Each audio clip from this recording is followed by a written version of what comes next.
Hey guys, what up? Welcome back to the channel. Glad you came back to watch another video. So this is another FPV drone video today. I changed the Kopis Mini a little bit, and it's got a 4-cell battery on it now with a higher milliamp hour rating, so it'll last longer. I got my GoPro Hero 7 Black on there and a bigger battery. And so we're going to take it out and see what kind of flight times we can get out of it. See if we can get some beautiful footage. And just see how it works with the bigger battery. I'm loving this new hobby that I'm getting into. It's a lot of fun. There's a lot of major parts about it that I enjoy a lot more than RC. I love to fly. I love the feeling of flying. It feels like you're on the drone when you got those goggles on. So it's a really cool experience for me, and I'm just getting deeper and deeper into it, and I want to get good at it so I can do some cool stuff for you guys. And yeah, it's a lot of fun. If you guys looking for something new to get into, check it out. FPV drones are real cool. They're fun and just something great to do in your spare time.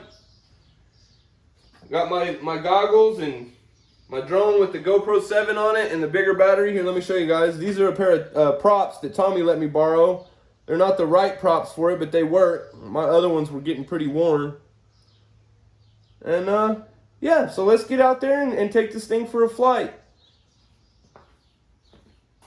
Alright guys, I made it to this little spot where I want to try to fly. It's kind of close to a lake, but it's just like a gravel pit or something. Here, I'll turn around and show you. Yeah, we've been here. I brought you guys here before, but we didn't get to explore around much because the X-Max broke early, like quick, like after we done just a couple jumps, it broke. But I got my little drone here, and I'm gonna go fly around and see what it looks like. Check it out, see how good I can fly, and get some good footage for you guys. So here we go, roll that footage.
Alright guys, as you've seen, I crashed. That's gonna be the end of the FPV videos until I get some more practice in. So I'm not gonna do any more FPV videos with my drones until I go and practice and get better. I'm not good enough to be trying to do this kind of stuff yet. So I'm gonna practice at one location and get really good in all the modes, and then I'll make another FPV video. So the next time you see an FPV video with drones on my channel, it's because I got good at it and I wanna show you guys. This will be the last one. That crash probably looked pretty cool. I haven't seen it yet, but you guys have. Let me know what you think about the crash down in the comments. I'm lucky I got my drone back, real lucky. And I'm missing a propeller and a propeller nut. Here, let me show you guys. So it went down through the trees. And I lost one of my propellers and the nut. And I'm lucky I got any of it back, because it was, if it had to have been for that buzzer, it was in the middle of the woods, guys. I would have never found it. I had heck finding it with the buzzer and the RSSI signal telling me. So when it would say critical, I would go the opposite way. When it would say low, I knew I was getting warm to it. But I don't want to ramble here too much, guys. That's going to be, like I said, it's going to be the end of the FPV videos until I get better at it. And I'm going to do a bunch of practicing off camera so I can get some good flights for you guys. Let me know what you think about the crash. If you're new, make sure you're subscribed. If you enjoy these kind of videos, drop me a like and a comment, and I'll see you guys on the next video. Love you guys. Keep your heads up. Find something to do and stay positive.